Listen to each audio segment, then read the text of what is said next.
Shalom, kembali kita akan mempelajari pelajaran sekolah Sabat pada saat ini, hari Minggu tanggal 14 Januari dengan judul Tuhan telah menciptakan kita. Mari kita tunduk kepala dan kita berdoa.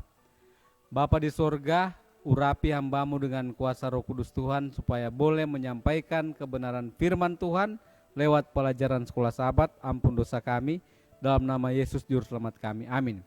Saudaraku yang kasih, pada saat kita membaca di dalam Mazmur 8 dan Mazmur 100, di sana dinyatakan bahwa apakah manusia sehingga engkau atau Tuhan mengindahkannya.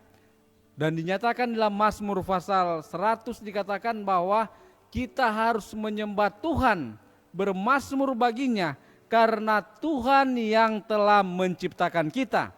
Pelajaran ini dengan judul Tuhan telah menciptakan kita. Dan penciptaan ini memainkan peranan penting di dalam buku Mazmur, di mana kita bisa melihat bagaimana pekerjaan tangannya, baik lewat alam maupun lewat kehidupan kita.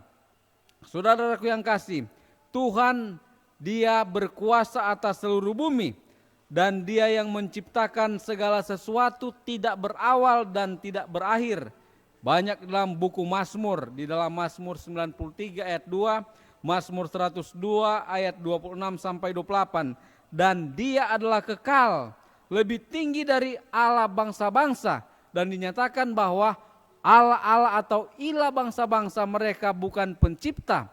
Mereka hanya terbuat daripada ciptaan Tuhan.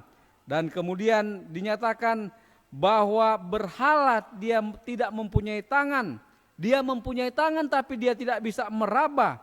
Kemudian dikatakan bahwa berhala ini adalah kesia-siaan dan orang yang membuatnya menjadi sia-sia. Dan di dalam Mazmur 29, Mazmur 93, Mazmur 104 berbicara bagaimana kuasa Tuhan yang dilakukan di dalam.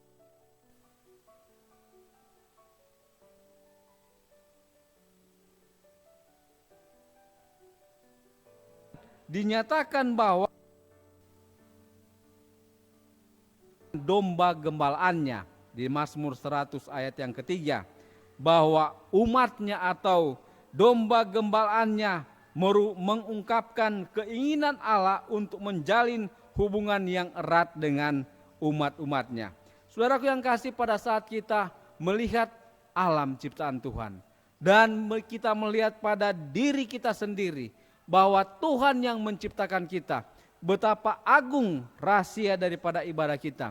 Sehingga hamba Tuhan Nyonya White dia menyatakan atau menuliskan dalam buku Ministry of Healing halaman 416, dia berkata demikian, Allah senantiasa bekerja untuk menegakkan dan menggunakan segala sesuatu yang Dia ciptakan.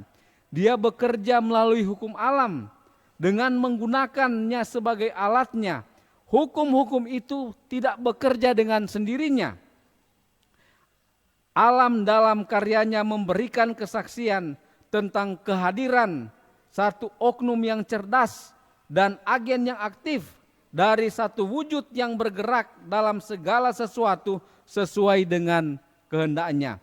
Bukan karena kekuatan yang melekat tahun demi tahun menghasilkan karunia-karunia yang terus menerus bergerak mengelilingi matahari.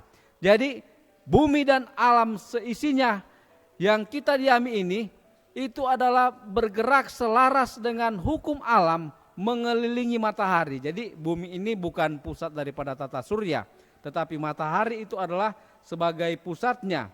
Kemudian tangan dari Dia yang tidak terbatas terus bekerja membimbing planet ini. Kemudian selanjutnya dia menyatakan kuasa Tuhan yang terus bekerja itulah yang menjaga bumi tetap pada posisinya dalam rotasinya. Jadi pada saat kita sekarang berada di bumi, maka kita bisa merasakan ada siang dan malam karena bumi ini berputar pada porosnya. Tuhanlah yang menyebabkan matahari terbit di langit Dia yang membuka jendela-jendela langit dan menurunkan hujan. Saudaraku yang kasih, apapun yang kita lihat di sekitar kita, apapun yang kita alami dalam kehidupan kita, dan bagaimanapun pengalaman hidup kita, kita percaya bahwa ada satu oknum, yaitu Allah yang menciptakan kita. Dengan demikian kita harus bersyukur dengan semua yang Tuhan berikan kepada kita. Kiranya Tuhan memberkati kita sambil kita terus mempelajari pelajaran sekolah Sabat dalam nama Yesus. Amin.